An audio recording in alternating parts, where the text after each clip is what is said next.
Hey guys, doing a little bit of a different video this time. I was out at a car show this morning and I shot like 150 photos, got it down to about 30. I did a video on that and it all crashed and got deleted because I messed up a bunch of stuff. And even this video is my second time filming it because I'm just learning how these things work and I learn through constant failure. So anyways, here is what we're going to do is usually when I post photos online, I'll post before and afters. But I posted all these photos and I didn't do any before, so I'm going to do a video on talking through some of the edits and how I shot certain things and showing you camera settings. And I'm not going to go through the step-by-step edits, making those 45-minute videos. I'll do those again if you guys like them, but that's not what this is. This is just a quick showcase of the before and afters. It'll still end up being long because I drone incessantly, but some people find that entertaining, I guess. Anyways, here we go. So it was an event at the Porsche Center out here in Langley. I'm in Abbotsford, but it's Langley, not that far away. And they throw this up, I think it's about once a month or so, and it's awesome. Bunch of great people come out, beautiful cars. Every time I'm there, the weather is perfect so far. I don't know if they have some kind of deal with nature, but it's a great time. So let's get started. So I'm starting at the end, so you see the befores and then the afters of every shot. So last car I shot of the day. This is, I don't know this girl. It's a lady-owned car, lady-owned, female-owned car. My roommate apparently knows her or knows of her or something, so I figured if she was local and friendly, I would shoot a picture of her car for her. So this is a perfect example of a boring snapshot. That's a car in a parking lot with some people around it. I believe she's the owner, but don't quote me on it. I don't know. Anyways, what I tried to do was just make it interesting. So there we go. There is get it. So you can see we pumped up the contrast, kind of crushed the blacks a little bit. So there's no real black. There's just gray, but it's a really dark gray, and it kind of tricks your eyes into thinking it's black. And we pulled some of the tones out of around the car. I hopped up the greens a little bit with some yellow in them, but got that girl, that's my friend Brittany, to be a little bit less distracting. Got who I believe to be the owner. Hey, there's a cat behind me. It's awesome. Okay, anyways, I just tried to make it something. So this just goes to show, even if you have a terrible setting of a car in a parking lot, try stuff. So my camera settings for the day we'll go over real quick because they're pretty constant throughout all this set.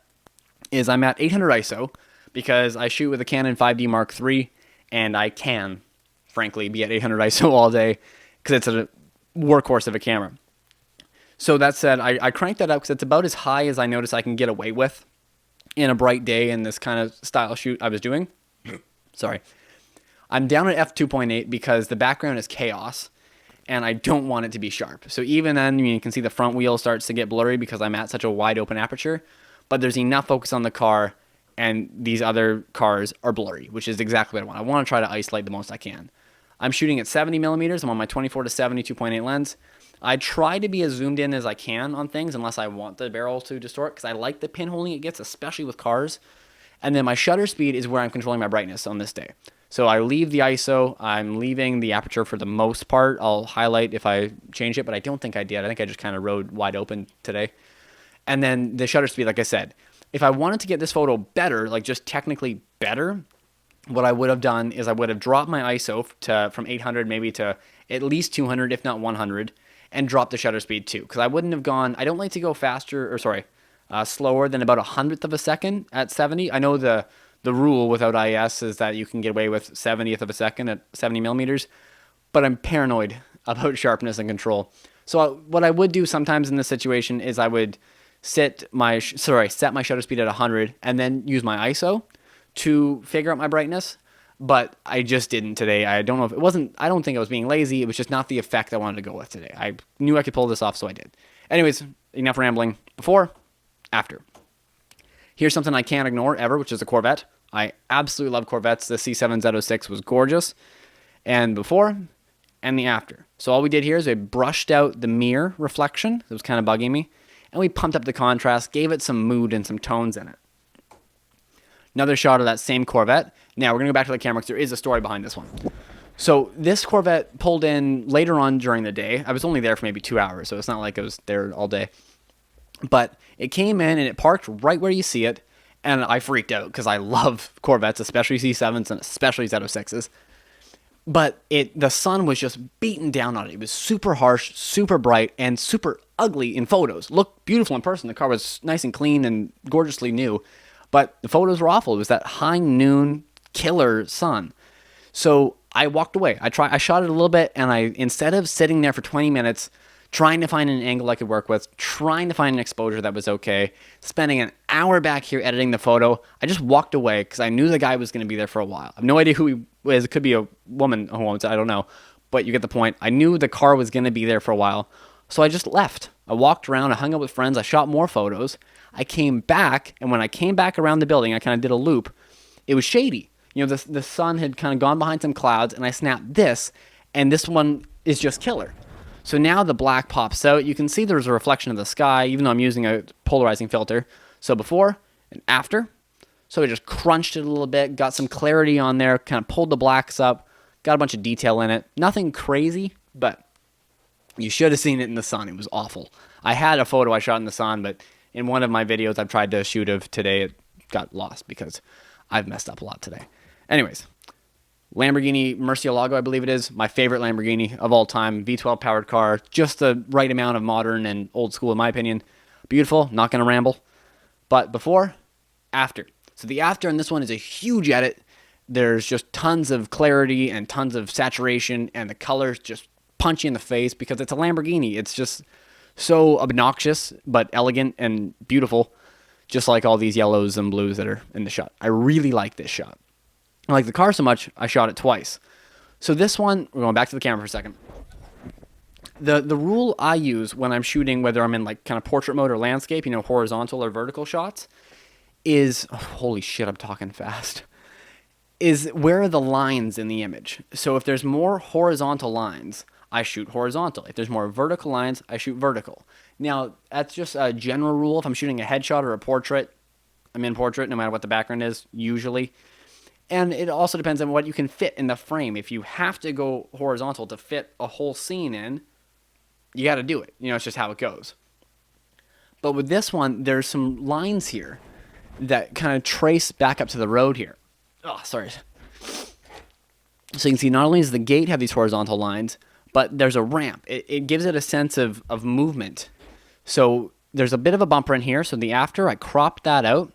And just crunched it up a little bit. Again, nothing crazy on this one, really. The biggest thing is just that slight crop to get rid of that little bit of distracting bumper. You don't even notice it until you realize it's gone, and then you look at it again, and that's a huge eyesore. Now, here's an Audi R8, one of the newer models, V10 Quattro. Beautiful, beautiful car. And my roommate and I both really like this shot. Now, this is an example of how you use car meets and car shows and the chaos to get a better photo. So imagine if I had free reign to this car and I parked it in a parking lot and I snapped a photo. It'd be boring as hell. This time there's cars parked around it. There's just crap going on. So we have this leading line in of this out of focus headlight, this more in focus headlight, and this tack sharp, square, aggressive headlight that draws your eye right in. So you can see the before and the after. All I did was accentuate that even more. I brought out the whites, crushed the blacks. I'm all about contrast and clarity. And it's just a more clear, more punchy photo. So the next one, this isn't a photo I actually post, or I did post this as part of the collection because it's from the day, but this isn't a portfolio shot at all. This is a snapshot. Now, I liked what the sky was doing behind it, but I could see, because you can see with your eyes a little more than you can see with the camera. You have more dynamic range in here than in the box. So with the edit, I just brought them together. So you can see I brought the shadows up, the highlights down, kind of high dynamic range, did the HDR effect, which doesn't always work, but in this image, I think it does. Like I said, this isn't a portfolio shot by any stretch, but it's part of the collection. It's part of the day. It's part of the story. I was at a Porsche dealer, and it was a nice but cloudy day. Okay, this one, my friend Brittany I was walking around with brought her dog, or her sister brought her dog. There was a dog named Susie who was adorable, and he just started doing this when we were walking around, and then I literally just had to snap photos of the dog. I haven't edited any of them. I can't bring myself to delete them because the dog is cute as hell. Anyways, back to cars. This photo, I learned so much. Okay, back to the camera again. So this is an example of me messing up and then getting something, a genius idea out of it, kind of an Einstein moment for me. So a lot of times when you're shooting a car meet, there's people in the way. There's a guy standing between you and the car you want to shoot. Now this Porsche I was in love with. I don't know what it was about it. I don't know enough about them to know what makes like certain models special, but this one was special. It had an aura about it. There was always a crowd around it. People were whispering fancy big words I didn't understand. Beautiful car. So I hopped up on a pole because a big thing with me is always trying to get different perspectives. So everybody's walking around with a camera at eye level, and then the people who are the little pros crouch, right? You get that down low shot, which looks great for cars. You've seen me do that in tons of shots already. It's a good angle. That's why people use it. But no one wants to look stupid. I don't give a shit. So I'm jumping up stuff. My friends are always sending each other pictures of me in trees, up poles, like on roofs, on people's shoulders. I want to get a different look. So this time there was a pole. I jumped on the pole. And then when I jumped on the pole, I just started looking around to see what was within my frame that I could fill. And one of them was this car. This color car, like I said, always had groups around it. So there's guys walking around, and I was ready to do the shot. I had all my exposure set up, ready to go, just waiting for a clear shot of the car. And then something ticked in my brain, and I was like, holy shit, put the dude in it. He's wearing a Porsche jacket. He looks serious. He loves this car. You can tell a story with this photo versus just, there's a car, there's a car. There's something here. So check this out. The guy is right in focus because I did this on purpose. I wanted him. I actually had the same photo. I waited after he moved, shot it again, deleted it. It wasn't as interesting as this shot. So you have him. We have his Porsche jacket on. You can tell everyone knows that's a Porsche, even if you're not a car guy. Some people know that's a Porsche. It's not a fancy one. It's a Porsche 944. But sorry, technically his jacket says Porsche, but we can all look at that and go Porsche. It's enough in your head. You look closer, you can see that it clearly says Carrera RS.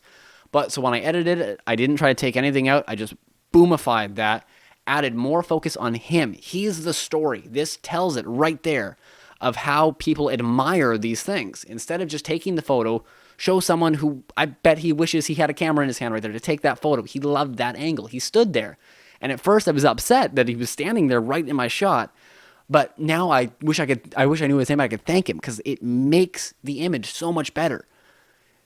That said, here's a boring shot from, this is me up on that pole again. Literally, that was to my left, and that's to my right. Same pole I'm still standing on.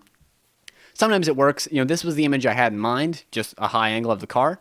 So an edit of it, right there, just cranked up the contrast. Really, I just like the image to pop more. I don't try to, make a green car blue or an orange car red. I try to keep the color what the color is. You can see it has been pumped up a little bit, but that's the same color, the same car. The owner would recognize it. I brought up the shadows a bit because it brought the detail back in the interior. And I bumped up the highlights too because I like this shiny line it created over that tail light there.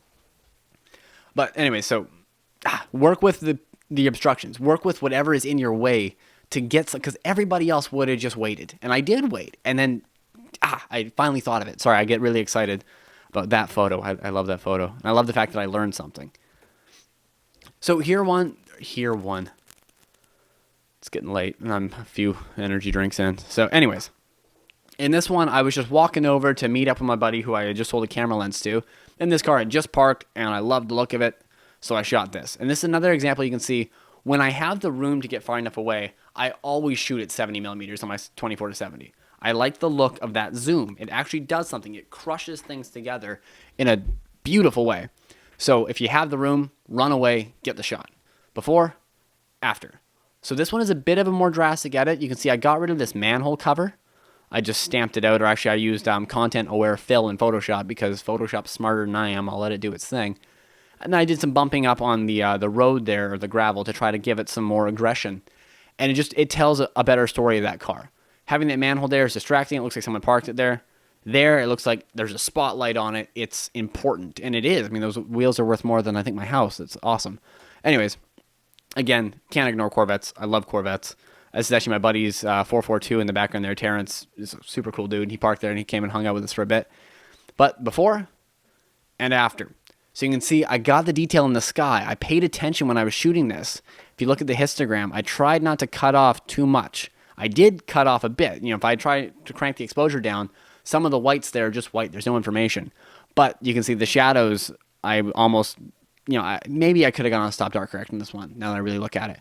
But I got it close enough, actually. Because when you look at the edit, I was able to pull that detail back in the sky, leave the shadows basically where they were at. You can see maybe I brought them up a tiny bit. But mostly it was just bring that sky back because that tells a story right there. The sun is poking out around that Porsche logo. Again, it just says Porsche, but I think we can all kind of know based on the font and whatnot.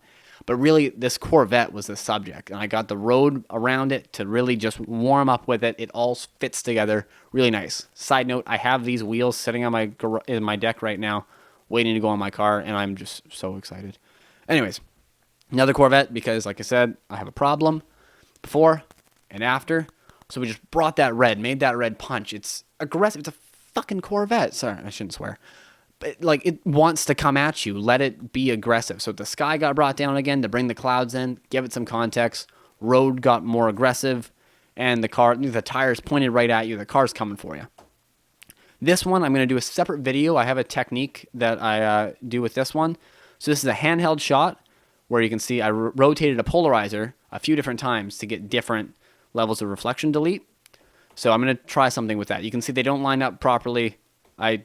That's a future video is what I'm going to do with that one if I do anything with it. This shot didn't get posted, but I wanted to show it off in this case at least. So there was a service bay that you weren't supposed to go in, and I didn't technically go in. I stood right at the door and kind of got the camera around the edge to get the shot. And it's kind of boring, but again, it's a shot no one else would have gotten. And maybe no one else should have because it's not great. But just, I tried something, right? So there's the edit on that. I went super dramatic with it because I knew I wasn't going to use it. I like that shot though, and I'm going to keep it.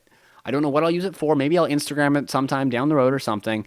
It's just, there's another example of getting something no one else would. No one else did. I was there. Back to that other Porsche. This was that one that I got the guy in front of that I love so much. This one, it's dramatic. Look how huge the spoiler is, how red the brakes are, the RS wheels. So I made it more dramatic. I cranked up the blues and just made that car jump right out. If I was going insane levels of Rick Photoshop, I would have spun this RS in Photoshop to be proper. But to be honest, I just didn't think of that at the time. And if I go that nuts with things, I never finish them. So I've learned to kind of call it quits when I should. And then back to the very first image of the day, there's this gorgeous old Porsche. I don't even know what year it is or what it's called. I just know I love it, and it's amazing. And every time I go, cat's being weird. Every time I go to this event or this dealership, I try to shoot a good photo of it, and I always fail. This time, I think I pulled it off. So I got a good interior detail shot, edited it up. There it is. So with this one, you can see I brushed away this down here and that line up there, just to get them not to. This was a please don't touch sign, which I didn't touch it. I just leaned right above it. I was very careful. But I'm really proud of that shot. I think I finally got that car to speak and that image to work in a cool way. So there you have it. Aside from the usual before and after photos, I thought I'd walk you through it a little bit. I'll do more videos of exactly how I would edit these images. Not with these ones. These are done. I don't want to do it again. But I'll shoot more. I want to do videos of you guys coming with me to a shoot to see how I do it, see how I sort the images, which is one I shot today and got deleted because I messed up. And again, how I would actually edit them, how I watermark them. I want to walk you through the whole thing because I'm still learning. I learn something every time I try to make one of these videos. Today was how to make the video properly, hopefully, if it's good. And I just think we can all be in this together a little bit. So like it, subscribe it, share it, comment on it. Let me know if I messed up. Let me know if there's anything you want to teach me. Let me know if there's anything you see me do that you really want to know how I did it. Camera settings, gear reviews, whatever you want to know. I'm just here to help. Thanks, guys.